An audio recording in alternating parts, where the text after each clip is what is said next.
नमस्कार श्री स्वामी समर्थ सर्वांना। यावर्षी मकर संक्रांत 14 जानेवारी रोजी साजरी केली जाणार आहे। मकर संक्रांतीला प्रत्येक महिला ही नटून सजून साज शृंगार करून आपल्या घरात हळदी कुंकवाचा कार्यक्रम करत असते। त्याचप्रमाणे संक्रांतीच्या दिवशी खण पूजले जातात, सुगड पूजन केले जाते, मंदिरामध्ये वंसायला गेलं जातं। तर बघा, मकर संक्रांतीला आपण हळदी कुंकू जरी नाही केलं तरी चालेल, पण ही एक चूक अजिबात आपल्याला करायची नाहीये।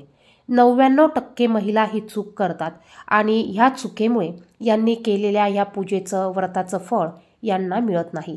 तर ही चूक कोणती याविषयीची माहिती आपण या व्हिडिओमध्ये बघणार आहोत। संक्रांतीच्या दिवशी पवित्र नदीमध्ये स्नान करण्याला आणि दान करण्याला अतिशय महत्त्व असतं। त्यामुळे संक्रांतीच्या दिवशी आपण सकाळी लवकर उठायचं आहे, सूर्याला अर्घ्य अर्पण करायचं आहे। त्याचप्रमाणे अंघोळीच्या पाण्यामध्ये आपल्याला पांढरे तीळ टाकायचे आहे आणि थोडंसं गंगाजल किंवा गोमतीर पाणी देखील टाकायचं आहे। कारण या दिवशी पवित्र नदीमध्ये स्नान करण्याला अतिशय महत्त्व आहे आणि आपल्याला ते शक्य नसल्यामुळे आपण घरी देखील अंघोळीच्या पाण्यात थोडंसं गंगाजल किंवा गोमतीर पाणी टाकून अंघोळ करू शकतो। याचबरोबर थोडेसे पांढरे तीळ देखील आपल्याला अंघोळीच्या पाण्यामध्ये टाकायचे आहे। त्यानंतर यंदा संक्रांत ही पिवळ्या रंगावर आहे। बघा, ज्या वर्षी संक्रांती देवीने जे वस्त्र परिधान केलेले असतात ते वस्त्र आपल्याला चुकूनही घालायचे नसतात। आपल्याला संक्रांतीच्या दिवशी फक्त 1 दिवसासाठी हे वस्त्र घालायचे नसतात। तर आपण संक्रांतीला ह्या वर्षी पिवळ्या रंगाची साडी, पिवळ्या रंगाचे कपडे परिधान करायचे नाहीये। त्याऐवजी तुम्ही लाल, हिरवा, केशरी या रंगाच्या साड्या तुम्ही परिधान करू शकतात। त्याचप्रमाणे बघा, संक्रांतीच्या दिवशी काळ्या रंगाचे वस्त्र परिधान करण्याला अतिशय महत्त्व असतं। आपण एरवी कुठल्याही धार्मिक कार्यक्रमामध्ये काळ्या रंगाचे कपडे घालत नाही, परंतु संक्रांत हा असा एक सण आहे की या दिवशी आपण काळ्या रंगाचे वस्त्र हे परिधान करू शकतो। शक्य झाल्यास तुम्ही संक्रांतीला काळ्या रंगाचे वस्त्र परिधान करायचे आहे। त्यानंतर बघा, संक्रांतीला बांगड्या घालण्याला अतिशय महत्त्व आहे आणि बांगड्यांचे देखील काही नियम आहेत। तर बघा, संक्रांतीच्या दिवशी काळ्या किंवा पांढऱ्या रंगाच्या बांगड्या आपल्याला चुकूनही घालायच्या नाहीये।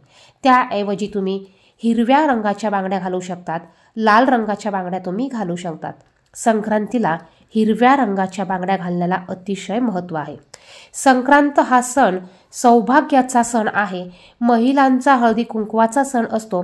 खास करून हा सण महिलांसाठी साजरा केला जातो। त्यामुळे आपण या संक्रांतीमध्ये हिरव्या रंगाच्या बांगड्या परिधान करू शकतात।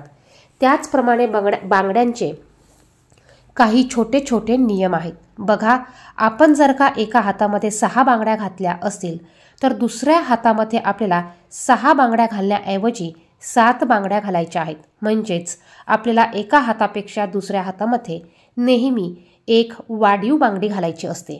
त्याचप्रमाणे टिचलेल्या बांगड्या असतील तर त्या काढून टाकायच्या। बांगड्या भरताना आपल्याला अगोदरच्या बांगड्या वाढवून घ्यायच्या आहे, त्यानंतर आपल्याला नवीन बांगड्या भरायच्या आहेत।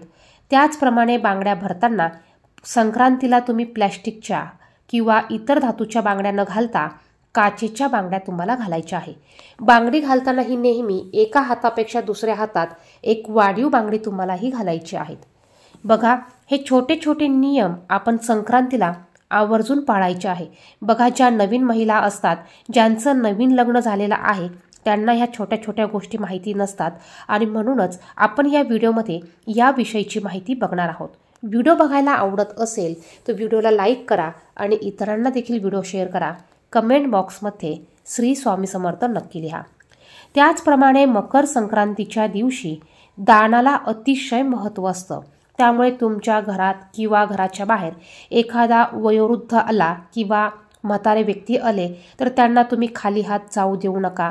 काही ना काही तुम्ही त्यांना त्या दिवशी थोडं का होईना तुम्ही अन्नदान हे करायचं आहे।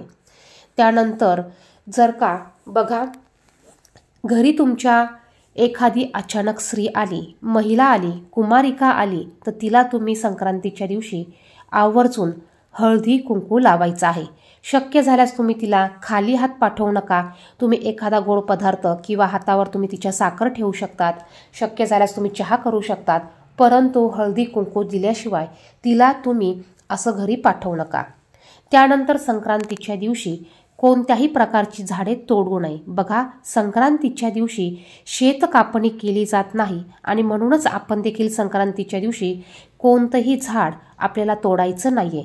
मग तुळशीपत्र देखील आपल्याला संक्रांतीच्या दिवशी तोडायचं नाहीये. तुम्ही ते आदल्या दिवशी तोडून ठेवू शकतात. यानंतरचा नियम म्हणजे बघा, सण आला की आपण महिला डोकं धुवत असतो, डोक्यावरून अंघोळ करत असतो. तर आपल्याला संक्रांतीच्या दिवशी महिलांनी चुकूनही डोक्यावरून पाणी घ्यायचं नाही. तुम्हाला केस या दिवशी धुवायचे नाहीये. तुम्ही भोगीच्या दिवशी केस धुवू शकतात. भोगी हा सण यासाठीच दिलेला आहे. या दिवशी सर्वांनी डोक्यावरून पाणी घेऊन अंघोळ करायची असते. अंघोळीच्या पाण्यात पांढरे तीळ टाकायचे असतात. त्याचप्रमाणे संक्रांतीच्या दिवशी देखील आपल्याला अंघोळीच्या पाण्यामध्ये पांढरे तीळ टाकून अंघोळही करायची आहे. त्याचप्रमाणे या दिवशी कांदा लसूण विरहित अन्न बनवायचं असतं. कांदा लसूण मांसाहार चुकूनही संक्रांतीच्या दिवशी करू नये. आता कांदा लसूण आपण प्रत्येक भाजीमध्ये वापरत असतो, त्याशिवाय आपली भाजी होत नाही. तर ज्यांना शक्य होईल त्यांनी कांदा लसूण न घालता स्वयंपाक करायचा आहे. त्यानंतर आपल्याला या दिवशी कोणाशीही कठोर बोलायचं नाही.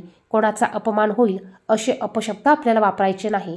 घरात वाद होईल अशा गोष्टी करू नका. घरात वाद क्लेश भांडणं होतील या गोष्टी आपल्याला या दिवशी आवर्जून टाळायच्या आहे. तर बघा, ह्या छोट्या छोट्या ज्या गोष्टी आहेत या गोष्टी जर का आपण पाळल्या, या नियमांचं जर का आपण पालन केलं तर यामुळे आपण केलेल्या व्रताचं आपल्याला संपूर्ण फळ भेटतं. कारण या दिवशी महिला आपल्या सौभाग्यासाठी खण पूजत असतात. त्याचप्रमाणे आपल्या पतीचं दीर्घायुष्य वाढावं यासाठी या दिवशी हा सण साजरा केला जातो. त्याचप्रमाणे या दिवशी प्रत्येक महिलेने एक खण आणून पूजायचा असतो. बघा, प्रत्येक महिलेने तिचा वेगळा खण आणून पूजायचा असतो. एक खण म्हणजे 5 सुगडांचा एक खण असतो. तर एका महिलासाठी एक खण आणायचा आहे. त्याचप्रमाणे विडे घेताना देखील जिने तिचे विडे घ्यायचे आहे, जिचे विडे तिनेच घ्यायचे आहे, प्रत्येकीने वेगळे विडे घ्यायचे आहे आणि प्रत्येकीने तिच्या नावाचा खण हा वेगळा पूजायचा आहे. व्हिडिओमध्ये सांगितलेली माहिती आवडली असेल तर व्हिडिओला लाईक करा. कमेंट बॉक्समध्ये श्री स्वामी समर्थ नक्की लिहा. धन्यवाद.